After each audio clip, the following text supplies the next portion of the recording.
Yang pertama, saya salah undang. Saya dikasih tahu jam 10.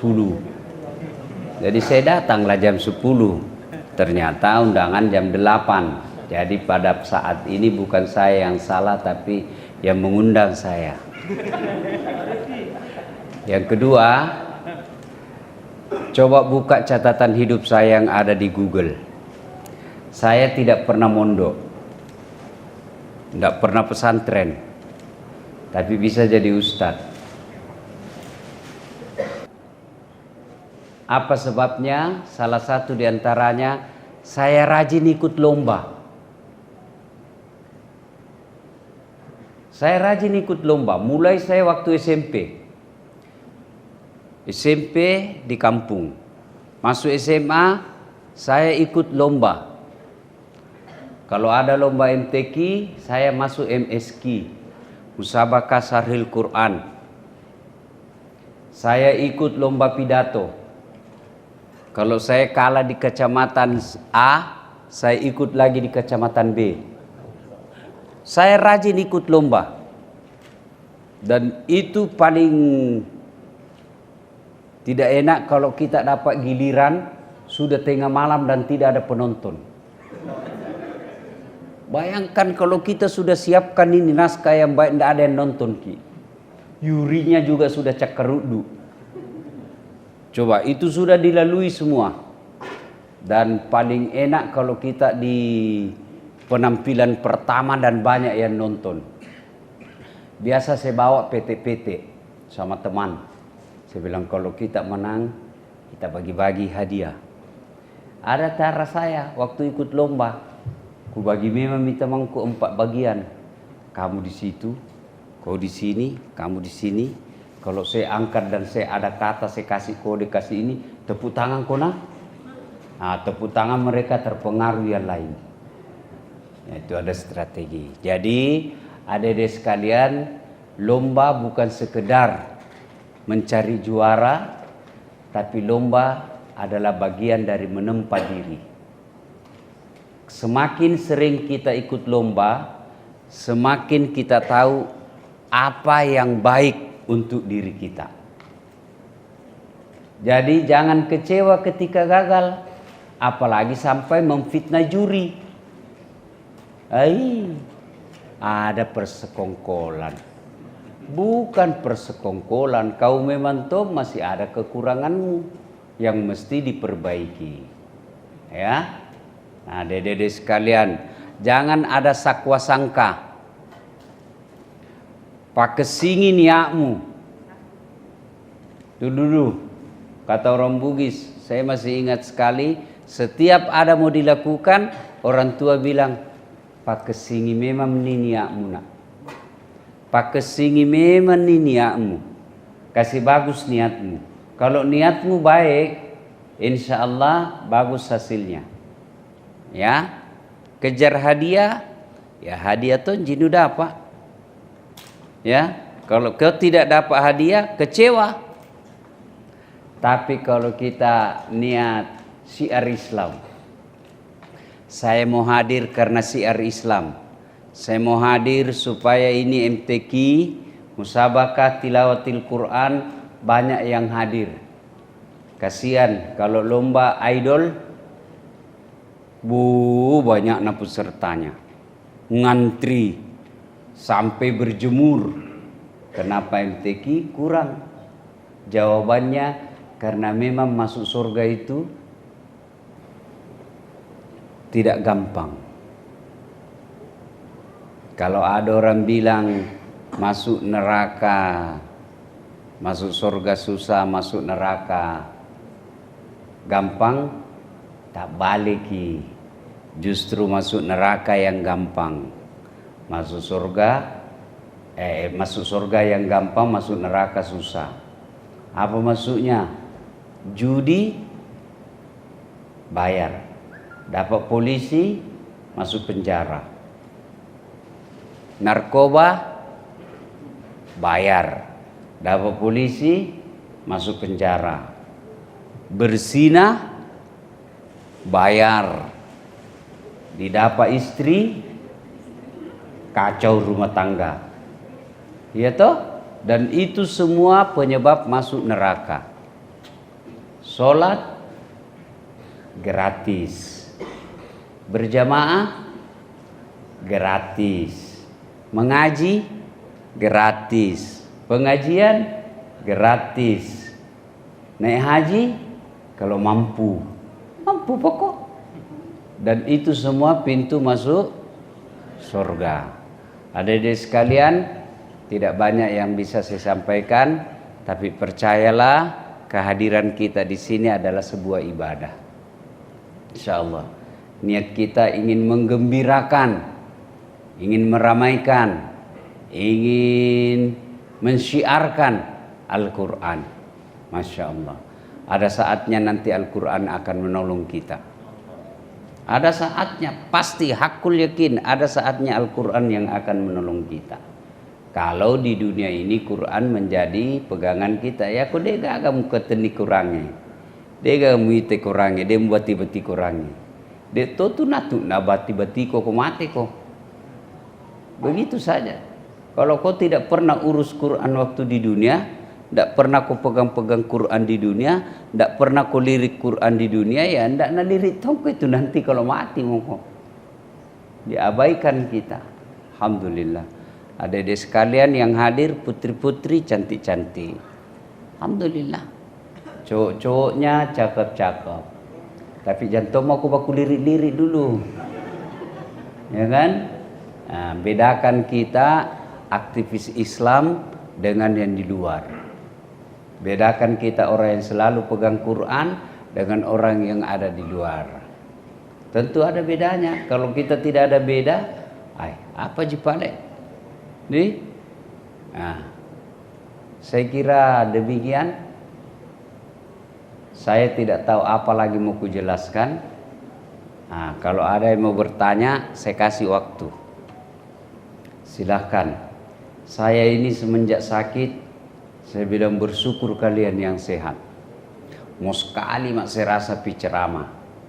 Kalau saya lihat YouTubeku waktu saya masih sehat, saya bilang segarnya saya punya wajah. Sekarang, oh iya, ya silahkan. Asal jangan tanya Ustaz pilih presiden mana. Iya. Saya masih sakit sampai sekarang. Alhamdulillah.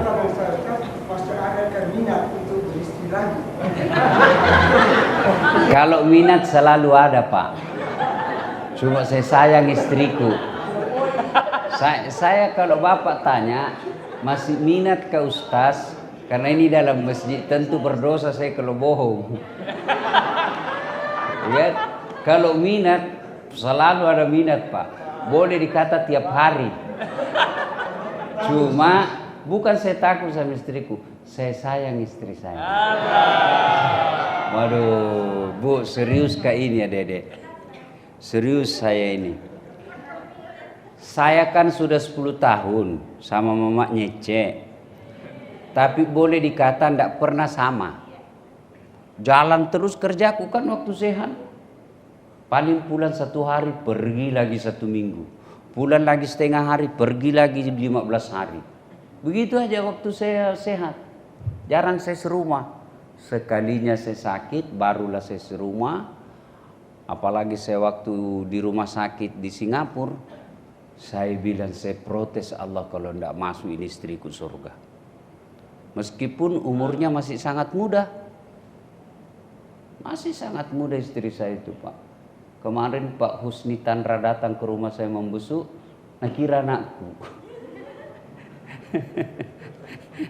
Cek kalau mama nak datang jemput, nak bilang cek ada kakakmu datang jemput kau, nak bilang mamaku itu. Kalau saya jemput, nak bilang cek ada kakakmu datang jemput, nak bilang bapakku itu. Kalau Ustaz boleh saya nanya? Iya. Seandainya betul serius Ustaz masih mau, ada tetangga. Jadi begini bapak-bapak ya, saya sudah bilang kalau mau saya selalu mau, cuma saya sayang istriku. Itu jadi masalah. Iya. Mungkin Masya ada Allah. pertanyaan yang lain lagi untuk jamaah. Apa ini? Pertanyaan yang berbeda ya, jangan sama juga. Ya. Kalau ada yang mau bertanya ini mungkin dulu. Ya. Kriteria laki-laki yang baik. Ada putri, kriteria laki-laki yang baik. Satu, lihat sholatnya. Begitu juga perempuan. Kalian mau cari suami, kalian mau cari istri, lihat kok sholatnya. Mana? Ya. Mungkin bagian perempuannya ada yang mau bertanya? Ya, Muda perempuan. milenial. Perempuan. Ya, perempuannya. Ya. Jangan tawa video ini, jangan video tawa.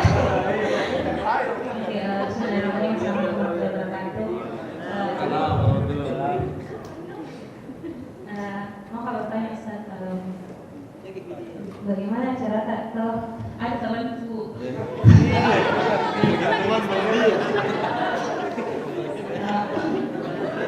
ada temanku pernah bertanya Ustaz, bagaimana ini suka curhat sama saya tuh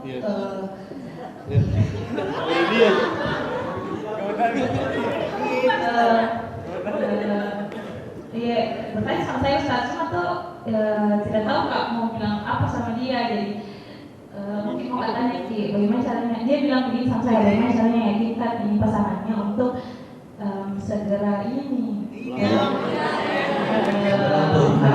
ya. Terima kasih. Pertama, ada dia ini serius. Dengar dulu deh, ini serius ya. Banyak orang sesat karena salah memilih tempat curhat. Itu dulu. Jadi kalau mau curhat, lihat dulu siapa temanmu curhat. Ya. Jangan sampai kau curhat ember bocor. Ya, disuruh simpan rahasia malah nabongkar rahasiamu. Besok-besok ada yang mau lamar kok, rahasiamu yang tadi itu sangat rahasia, terungkap gara-gara tempatmu curhat salah tempat. Ya, curhat kepada ibu bagus. Karena itu orang tua, tidak mungkin nak kasih kau jalan keluar yang keliru. Kenapa mesti malu? Dia ibumu. Tidak mungkin dia rahasiamu itu yang sangat rahasia dia cerita. Lebih baik cerita ke ibu. Itu paling baik. Sambil kau menangis, kau peluk-peluk ibumu, itu kau peluk sorga. Dan pasti dia kasih kau jalan keluar yang baik. Ada ini yang suka kak, tapi begini. Itu jauh lebih tepat kamu tempat curhat kepada ibumu. Ya? Dan dia akan cerita ke suaminya. Entah lain bapakmu. Ada yang bagus suka ini anak tak begini. Nah, bapaknya akan kasih tahu itu anaknya yang laki-laki. Coba kau selidiki siapa ini yang laki-laki. Nah, ternyata sudah nak selidiki. Baik ji pak, keluarga baik. Sudah suruh melamar. Kalian juga cewek, jantung kau lama mau dipatolo-tolo. Dijanji-janji jago silver queen. Paceton. Malam minggu dibawakan coklat tak satu. Berbunga-bunga mekar. Jam aku di pacaran. Saya mau tahu, saya sama istriku yang di rumah itu tidak pernah ketemu. Tidak pernah aku lihat foto. Jadi ceritanya begini. Saya ke pesantren Darul Istiqomah. Sebelumnya saya lagi di bandara. Ketemu Prof. Penny Haju. Dosen guru besar FKM Unhas. Dia bilang, Ustaz menikah kok. Tidak enak jadi mubalik tidak ada istrimu. Mubalik kiri kanan nasihat perkawinan. Baru kau tidak ada istrimu. Saya bilang, tidak ada. Langsung dia bilang, ada keluargaku sarjana Quran di Gorontalo. Kalau kau mau, baiklah. Pulang dari Malaysia, baru kita pergi lihat, kenalan. Pergilah saya Malaysia. Waktu itu saya lagi ambil S3. Nah, sudah pulang dari sana, tiba-tiba saya lagi mengajar. Saya kan dosen di Sospol Unhas. Saya lagi mengajar, tiba-tiba SMS, Kak, belum ada WhatsApp waktu itu. SMS. Woi, bagaimana? Mau ikut pergi acara nikah massal? Waktu itu di Darul Istiqomah ada nikah 40 pasang. Dan menikah 16 tahun, 17 tahun. Cepat-cepat menikah semua perempuannya. Lalu dia bilang apa? Tidak bisa menghafal kalau jatuh cinta. Kalau dikasih menikahi, hafalannya fokus. Sudahlah, ikutlah saya. Begitu saya ikut, tiba-tiba ada ibu-ibu disebut namanya. Padahal ada gubernur, ada ketua DPR waktu itu. Tapi ini disebut, terima kasih kepada Ibu Haji Nadira yang telah membantu acara ini. Saya tanya Prof Penny, siapa itu? Satu-satunya ibu-ibu disebut ucapan terima kasih. Dia bilang dia membantu ini pesantren, banyak membantu pesantren. Wah, sekalinya naik mobilnya, wah, mobil waktu itu yang dipakai mobil seperti mobilnya presiden. Coba, hebat ini. Saya tidak tahu kalau dia itu yang punya. Dia bilang ada anaknya di Gontor. Prof Penny Haji ngomong waktu itu, dia bilang ada anaknya penghafal Quran 2 di Gontor. Memang kasih kenal, Kak. Dia bilang bagaimana sepupuku? Saya bilang mana saja yang cepat. Kenalan saya itu ibu. Sudah itu hari Ahad saya kenalan, Jumat di melamar. Ahad saya kenalan ibunya, Jumat saya pergi melamar. Saya ingat sekali, selesai khutbah saya itu ada di Jalan Alauddin Masjid, komplek BNI atau komplek BIK itu. Ada masjid di situ kan? Ya? Komplek BI ya? Nah, selesai saya khutbah, langsung saya bilang, saya lebih pergi melamar. Saya kasih tahu sopirku, kau tahu Limbung? Saya waktu itu saya belum tahu itu Limbung. Dia bilang sopirku, saya tahu ji, ayo kita ke Limbung. Pergilah saya ke Limbung, bayangkan bos. Dalam perjalanan baru saya telepon ibuku. Mak, melok kalau letuk. Dia bilang mamaku, ni kan melok mau letuk ki. Kadaka apa kepala korang? Wih, makasih. Masalahnya nak puji muka kah? Dia bilang masalahnya dia suka aja kok kah? Saya bilang ini juga saya belum kenalan. Wih, kalau doa nggak bawa nak. Saya bilang doakan saja saya. Baiklah, pergilah saya melamar. Itu saya telepon itu yang penghubung.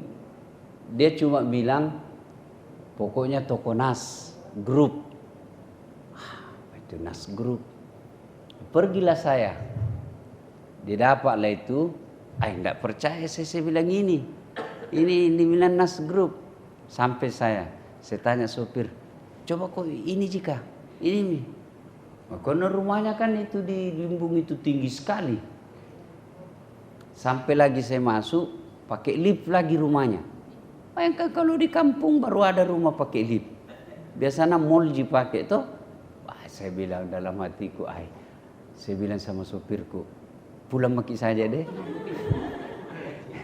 Orang Bugis bilang, dek datang kaki, dek datang kaki. Pulang maki, nah bilang sopirku, tak kalah di sini maki Ustaz.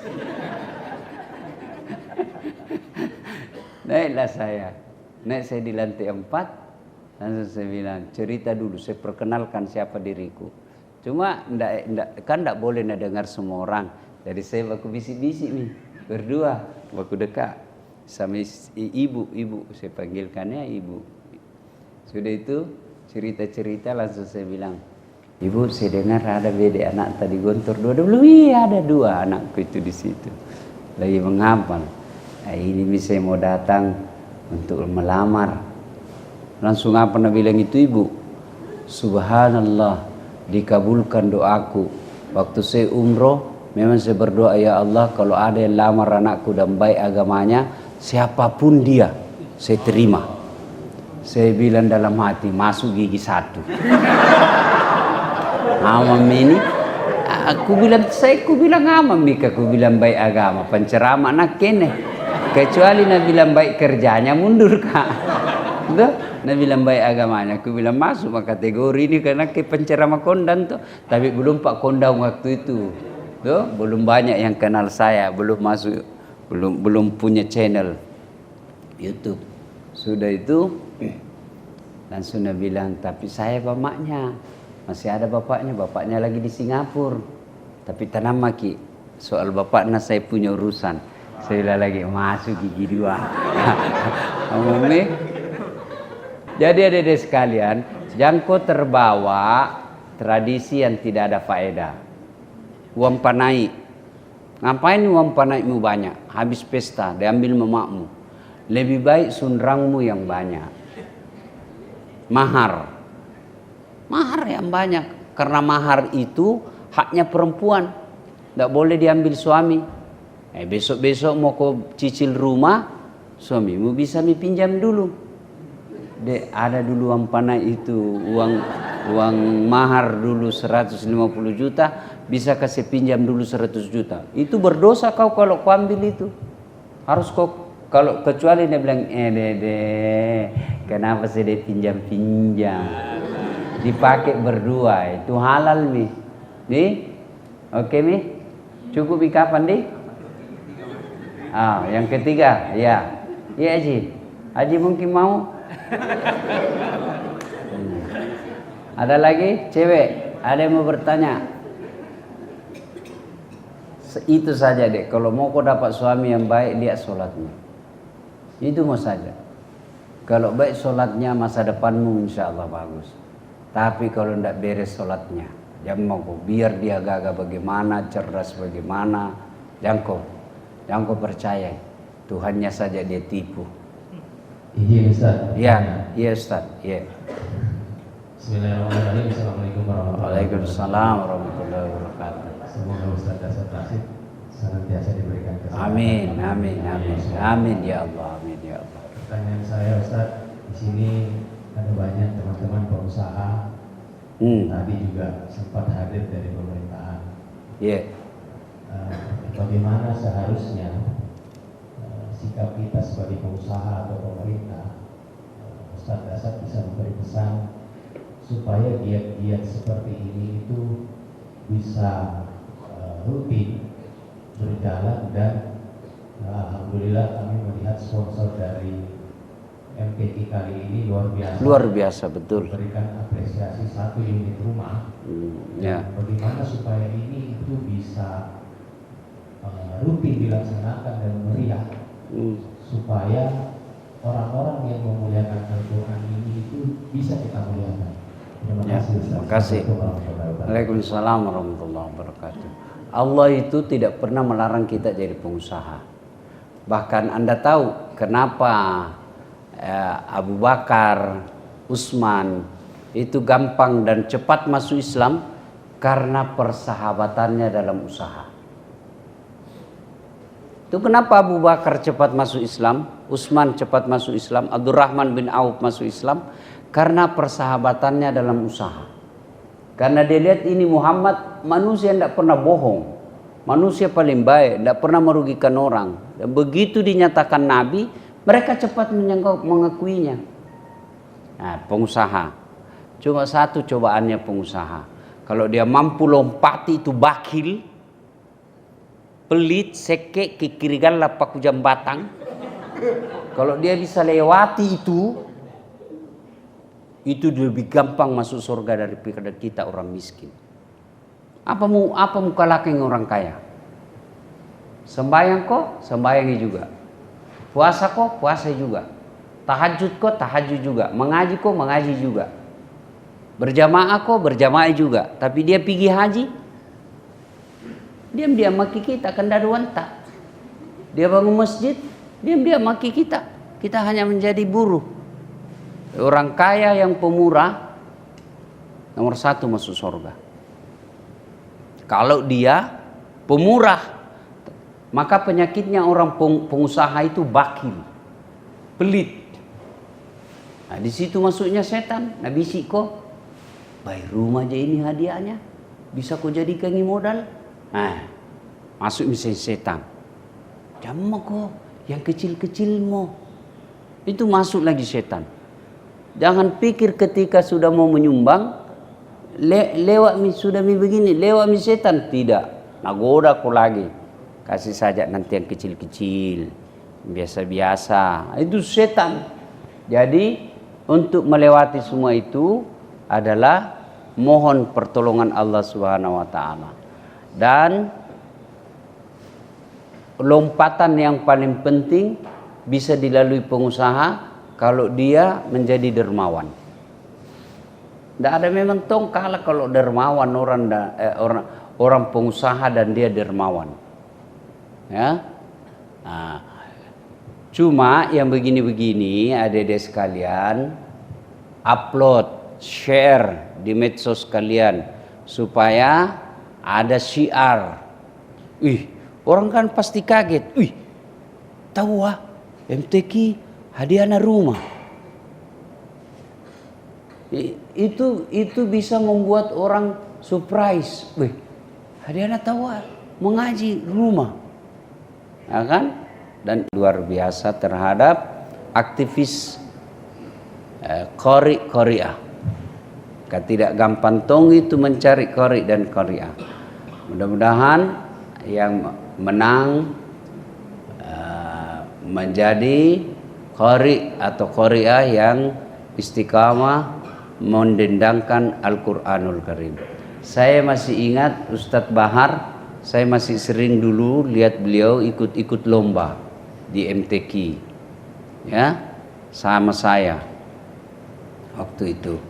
Alhamdulillah dengan izin Allah kita eksis tetap sampai jalurnya sekarang.